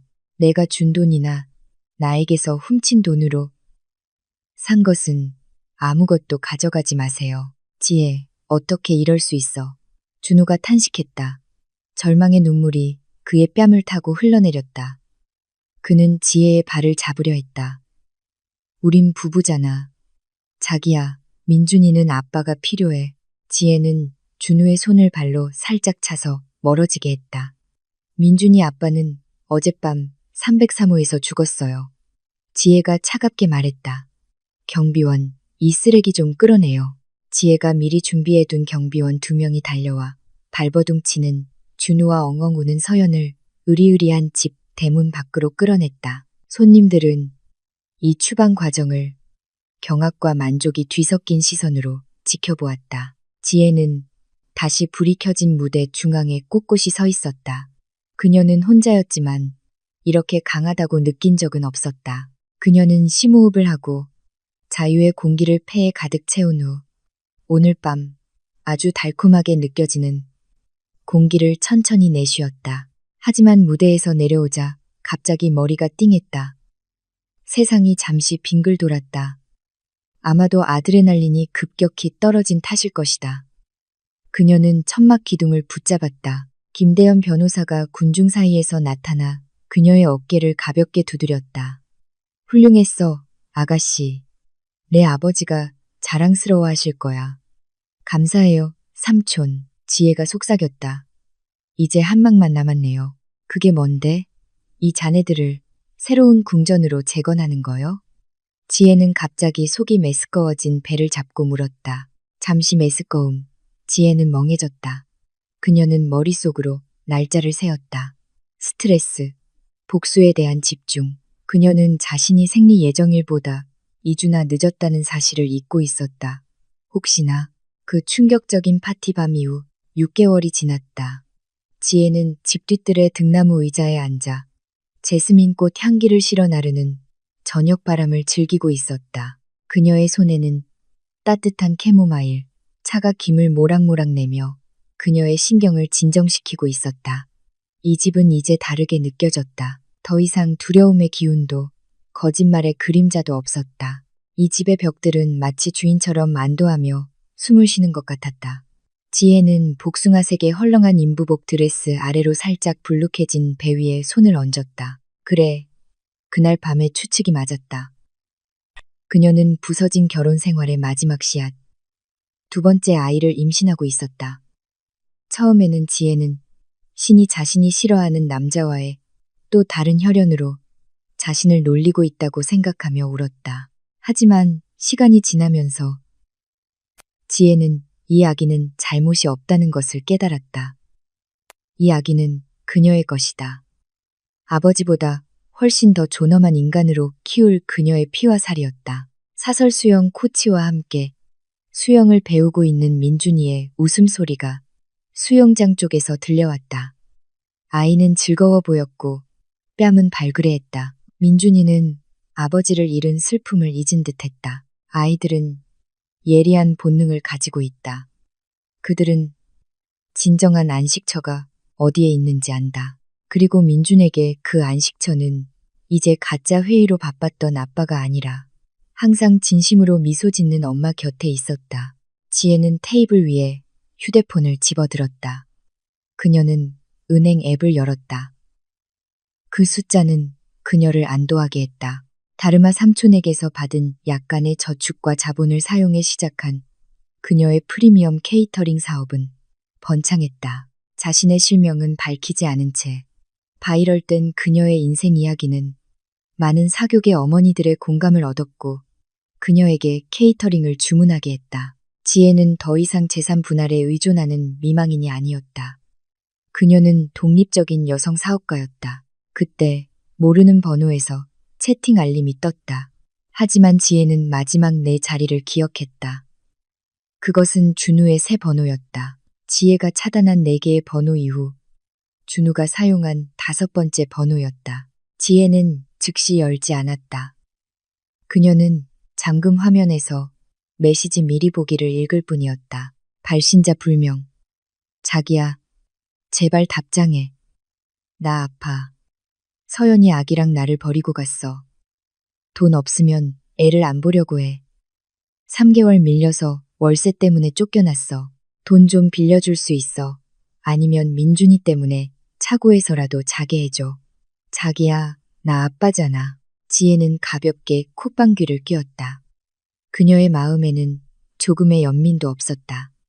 그녀의 마음은 그 남자를 위해 얼어붙었다. 지혜가 친구들의 네트워크를 통해 들은 정보에 따르면 불암에게 카르마는 매우 빠르고 잔인하게 작용했다. 부당해고 후 그의 이름은 횡령 사건으로 인해 동종업계 블랙리스트에 올랐다. 평판 좋은 회사는 그를 고용하려 하지 않았다. 준우와 서연은 자카르타 외곽의 허름한 월세집에서 살았다. 준우의 퇴직금은 서연의 사치스러운 생활비를 갚는데 조금씩 사라졌다. 그리고 돈이 떨어지자 사랑도 사라졌다. 준우의 호화로운 시설만을 사랑했던 서연은 자신의 진짜 모습을 드러내기 시작했다. 스트레스로 조산한 아기의 울음소리 속에서 계속해서 싸움이 일어났다. 그리고 이제 서연은 일도, 집도, 자존심도 없는 준우를 한 아기와 함께 남겨두고 떠났다. 지혜는 비싼 정장을 입고 위풍당당했던 준우가 이제 낡은 옷을 입고 떨리는 손으로 이 애원하는 메시지를 쓰고 있는 모습을 상상했다. 민준이의 엄마가 지혜의 멍한 생각을 방해했다. 지혜는 돌아보았다. 민준이는 온몸이 젖은 채 수건을 목에 두르고 작은 걸음으로 달려왔다. 엄마, 코치님이 저 자유형 할 수 있게 됐대요. 나중에 아기 태어나면 제가 수영 가르쳐 줄게요, 엄마. 민준이가 엄마의 배를 쓰다듬으며 열정적으로 말했다. 지혜는 아들의 젖은 머리를 쓰다듬으며 미소 지었다. 응, 내 사랑. 민준 형이 멋진 형이 될 거야. 내가 아는 어떤 남자보다 훨씬 더 멋진 형이 될 거야. 엄마, 뭐 보고 있어요? 민준이가 휴대폰을 곁눈질했다. 지혜는 휴대폰 화면을 다시 한번 바라보았다. 준우의 메시지는 여전히 거기에 있었다. 결코 오지 않을 자비를 기다리면서 아무것도 아니야. 아가, 그냥 쓰레기 메시지일 뿐이야. 지혜가 대답했다. 그녀의 손가락이 화면을 쓸었다. 차단, 삭제. 지혜는 휴대폰을 뒤집어 놓았다. 그녀는 과거가 필요 없었다. 그녀에게는 이곳에 밝은 미래가 있었다. 이 집은 이제 완전히 그녀의 소유가 되었다. 등기부등본은 금고에 안전하게 보관되었다. 그녀의 마음은 평온함 속에 안전했다. 지혜는 차를 한 모금 다시 마셨다. 해가 서쪽 지평선 너머로 지기 시작했고 하늘을 아름다운 황금빛으로 물들였다.